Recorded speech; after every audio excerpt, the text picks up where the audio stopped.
We have such sights to show you.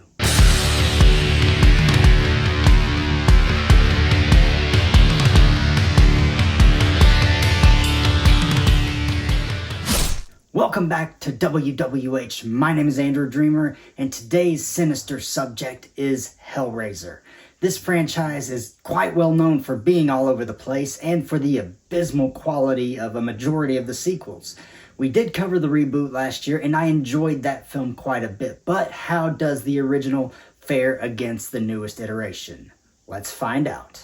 Hellraiser was released in 1987 and directed by Clive Barker, who also wrote the film. He also wrote the novella The Hellbound Heart, on which this film was based. It stars Ashley Lawrence, Claire Higgins, Andrew Robinson, Sean Chapman, and Doug Bradley as Pinhead, who in this film is only referred to as the lead Cenobite. Bradley would go on to portray this character 7 more times before leaving his boots in the ring. This makes him one of only 6 actors to portray the same horror character in at least 6 consecutive films. I think that's a pretty cool feat. And before we dive into the plot, I want to give a shout out to Fambos Utos for suggesting this movie. I'm sorry if I mispronounced your name, but thank you very much for your suggestion. With that being said, let's solve this puzzle and head down to the ring.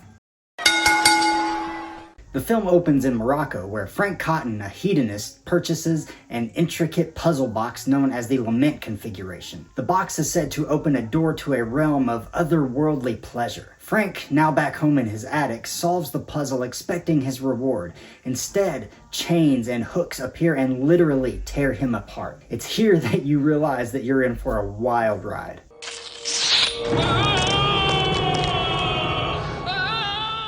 A black-robed figure appears to reset the puzzle box, and the room reverts to its original state. Sometime later, Frank's brother Larry moves into the house with his wife Julia. He is trying to rebuild their relationship, which has been struggling lately. As they look around the house, they find trash in the kitchen and a mattress in the bedroom. Larry knows his brother has been there, but assumes he just left. Well, he's been here.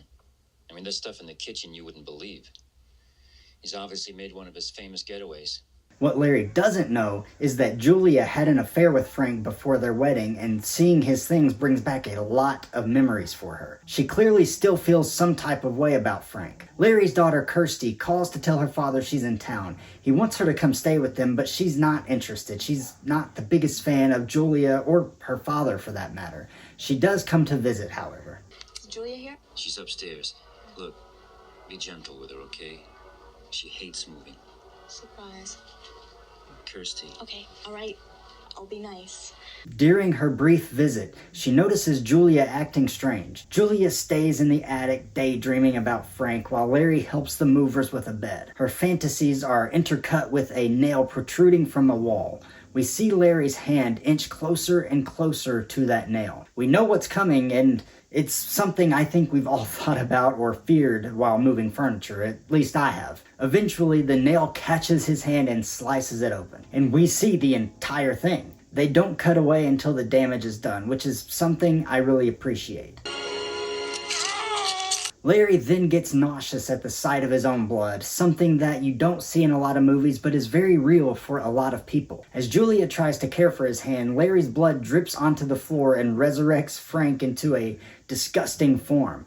He has no skin and looks like a piece of gray jerky covered in slime. It's disgusting. By the way, hit that subscribe button and turn your notifications on so you never miss an episode of WWH. Back to Hellraiser now. Julia later finds Frank and is initially terrified of what she sees, but upon learning that it's Frank, agrees to help him restore his body. I mean, as we've seen, she is obviously still obsessed with him. Julia begins picking up men from bars and bringing them back to the attic where she kills them. And once she kills them, Frank then drains the life out of their body, slowly rejuvenating his body piece by piece.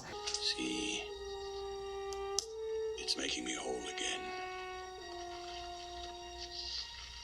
Every drop of blood you spill puts more flesh on my bones. Frank tells Julia he sought out the puzzle box because there was nothing left for him to experience, and The box was supposed to open a world of new pleasures. But when he solved it, the Cenobites came to subject him to extreme pain. The Cenobites are extra-dimensional beings who no longer can differentiate between pleasure and pain. They were once humans, but transformed into their current state as a result of their pursuit of gratification. Julia and Frank go on with their plan for a while, but Kirsty eventually sees Julia bringing a man to the house and follows them to the attic, where she then finds Frank.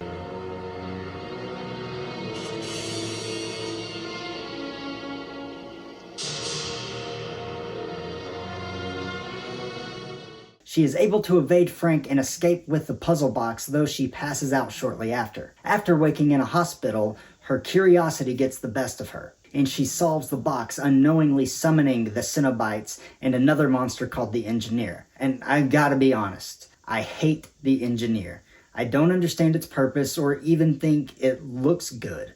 It just looks kind of dumb. Kirsty barely escapes the monster when the lead Cenobite, later called Pinhead by the production crew and fans alike, explains that they are explorers from another dimension seeking carnal experiences. Explorers in the further regions of experience.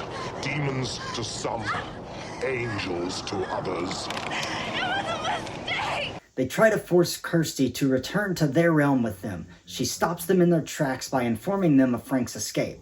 They agree to spare Kirsty and recapture Frank instead. An enemy of my enemy is my friend type of thing. However, this is all contingent upon Frank's confession of his escape. During all of this, Frank kills his brother and begins wearing his skin like an even sicker version of Leatherface. Kirsty returns to her father's house where she is greeted by Julia at the door.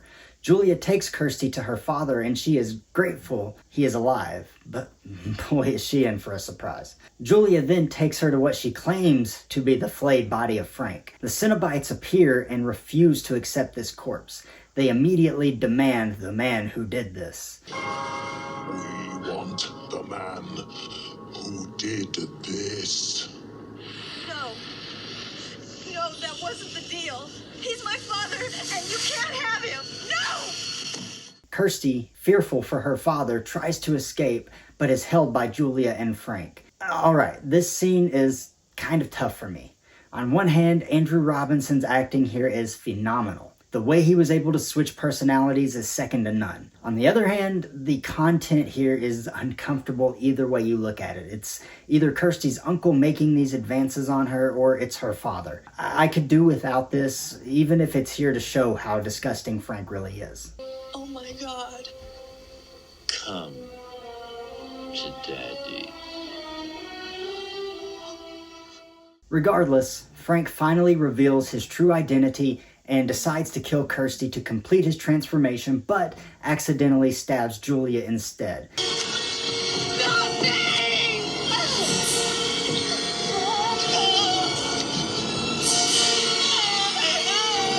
And without even thinking twice, he drains Julia's life and chases Kirsty to the attic. Just before he kills her, he confesses to killing Larry, causing the Cenobites to reappear. They are now sure that he is the one they're looking for, so they ensnare him with chains and tear him apart, giving way to one of the most iconic lines from the film. Jesus wept. The Cenobites pull a Montreal screwjob and try to take Kirsty despite their deal. Kirsty runs from them and grabs the puzzle box from Julia's dead hands.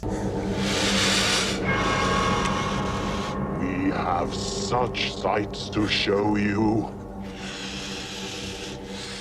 She scrambles to reverse the pattern used to open the box, causing the house to collapse. Kirsty's boyfriend Steve then shows up and they both escape the house. I haven't mentioned Steve up until this point because he's a very inconsequential character. He doesn't really do anything at all in this film, and he's completely absent from the sequel, so to me he's not worth mentioning more than that. Kirsty then throws the puzzle box into a burning pile of rubble where a vagrant who has been following Kirsty throughout the movie walks into the fire and retrieves it. In the most bizarre moment in a movie full of bizarre moments, the vagrant turns into a dragon-like skeleton and flies away.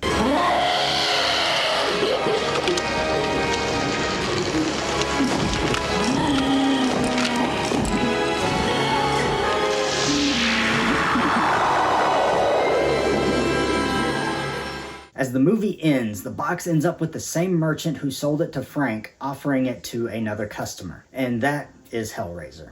Like I said, this is a wild ride. And if you're not paying attention, I promise you will be confused. But it's still a good movie in my opinion. It's time to look at the good and the bad of Hellraiser, but first we have to take a quick break. Stick around for more WWH action. Alright, if you're looking to save 20% off of your order from redcon1.com, well, all you gotta do is use code AndrewDreamer and you'll save 20%. So when you're checking out, use that code AndrewDreamer and you'll save 20%. Also, head over to ProWrestlingTees.com and check out some of my merchandise.